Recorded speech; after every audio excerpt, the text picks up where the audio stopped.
ബംഗ്ലാദേശിൽ നിലനിൽക്കുന്ന പ്രതിസന്ധിയുടെ പശ്ചാത്തലത്തിൽ ഇന്ത്യ ബംഗ്ലാദേശ് രാജ്യാന്തര അതിർത്തിയിൽ BSF സുരക്ഷ ശക്തമാക്കിയിട്ടുണ്ട്. അതിർത്തിയിലെ ഔട്ട്പോസ്റ്റുകളിലെ സൈനിക വിന്യാസവും വർദ്ധിപ്പിച്ചിട്ടുണ്ട്.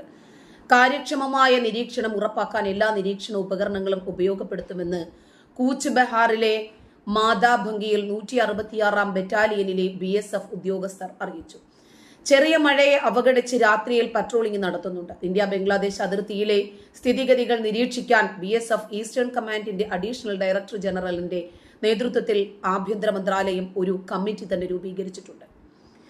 ഇന്ത്യൻ പൗരന്മാരുടെയും ബംഗ്ലാദേശിലെ ന്യൂനപക്ഷ സമുദായങ്ങളിൽപ്പെട്ടവരുടെയും സുരക്ഷ ഉറപ്പാക്കുന്നതിനു വേണ്ടി മേൽപ്പറഞ്ഞ കമ്മിറ്റി ബംഗ്ലാദേശിലെ തങ്ങളുടെ അധികാരികളുമായി ആശയവിനിമയം നടത്തുമെന്നും ഓഫീസ് മെമ്മോറാണ്ടം വ്യക്തമാക്കി. ഇന്ത്യ ബംഗ്ലാദേശുമായി 4096 കിലോമീറ്റർ അതിർത്തി പങ്കിടുന്നുണ്ട്.